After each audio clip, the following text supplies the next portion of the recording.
comparison of the accuracy of a turntable 3D scanner and a 4D scanner.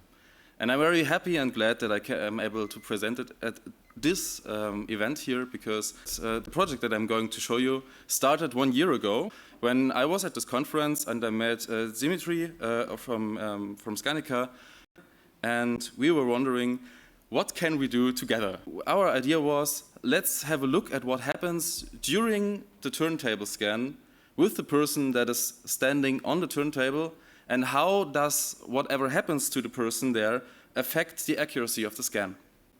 3D turntable scanners, a specific design for 3D scanners. We have the sensors mounted in a vertical column. The subject is placed in front of it and it rotates around so that the camera can see the subject from all of the sides.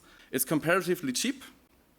We have, because we don't need so much sensors, and because we also need less expensive hardware behind the sensors, and we also have fewer space requirements. And those space requirements are also very important, for example, for a user like a hospital, because space is always very expensive there. Disadvantage, however, is that the subject stands there for 30 seconds while it's being scanned. We are never really not moving. We can assume that the person moves, and we can assume that this will affect the accuracy, but do we really know how much? Some inaccuracies are inherent to the principle of scanning.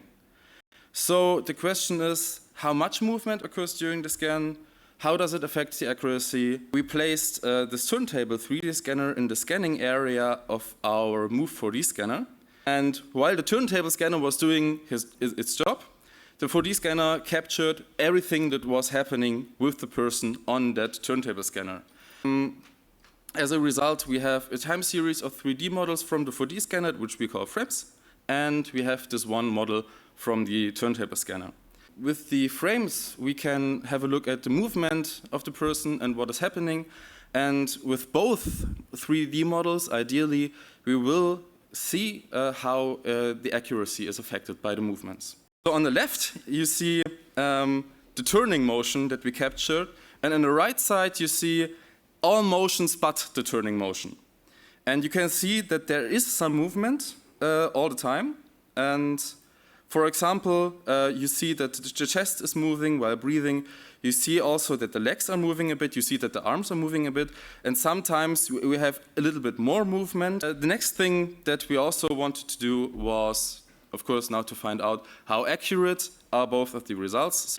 We just chose a bounding box alignment here, and then sliced the meshes at the same height to compare the circumference. So we see the mesh of the 4D scanner. This is the first frame. We see the mesh from the turntable 3D scanner in the middle, and on the right side we see both meshes more or less aligned. Here we see the slices that we used to analyze the circumference.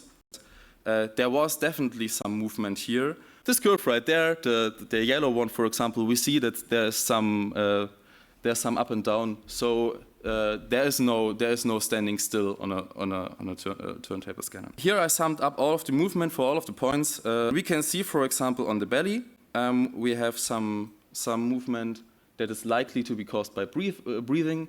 The arms were not fixed by anything; they were just floating around there. This is where it gets a bit more interesting. We also see a lot of movement with the legs. Is in some cases a considerable difference between the turntable mesh and the 4D mesh. First of all, we see that the belly is moving, and this is likely to be caused by breathing. This is something that you cannot stop. The movement of the legs is, I experienced, this happens because you have to balance on this turntable, and we have to find a way to stabilize the person more. The arms were moving the most.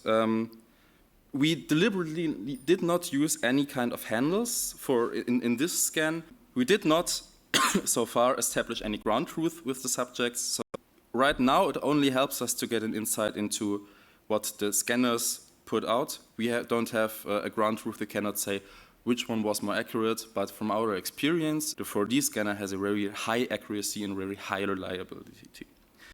During the turntable scan, the subject was moving. The movement affected the accuracy of the turntable scan.